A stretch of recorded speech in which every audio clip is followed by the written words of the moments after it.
Top 1% now owns more wealth than the bottom 90%.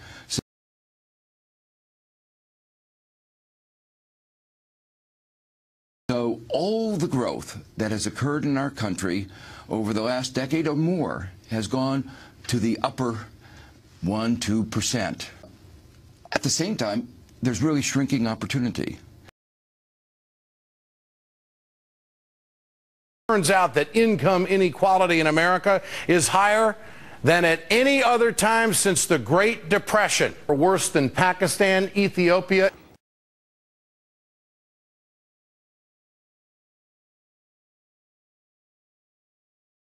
Not that many years ago, the top income tax bracket in the United States was 91%. Of the wealthiest 400 Americans, average effective tax just over 16.5%.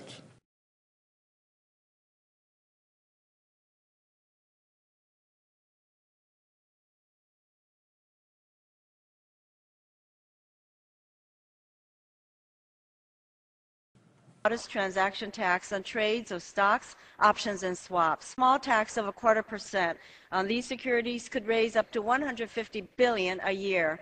We lowered the tax rates on speculators. The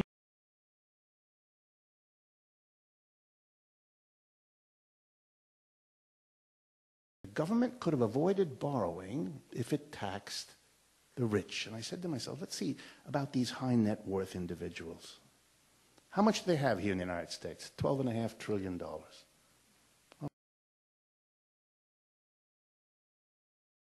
With tax cuts, as Dr. Baker pointed out, is they don't really stimulate the economy.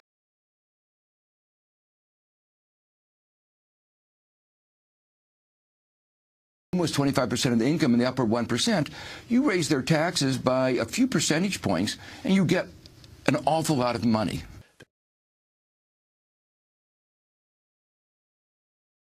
Corporate profits are up 60%, and corporations have almost $2 trillion in cash. They're not creating jobs. They are hoarding this money that they have pulled out of the economy. On how we could raise $1 trillion a year by shutting down loopholes and favors for the oil and gas and pharmaceutical industries. By whether or not they strengthen and support the middle class. Somewhere that began to change in the late 1970s, early 1980s.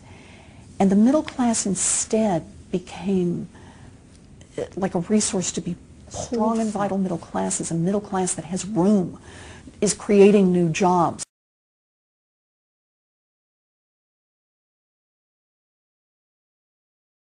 America is not broke. Contrary to what those in power would like you to believe, so that you'll give up your pension, cut your wages, and settle for the life your great-grandparents had. The country is awash in wealth. It's just that it's not in your hands.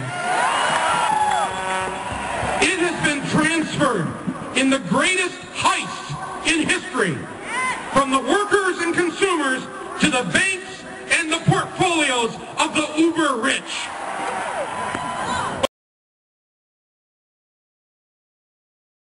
Call up the members of the Senate, call up the members of the House and say, excuse me, how about representing the middle class and working families for a change rather than the wealthiest people in this country?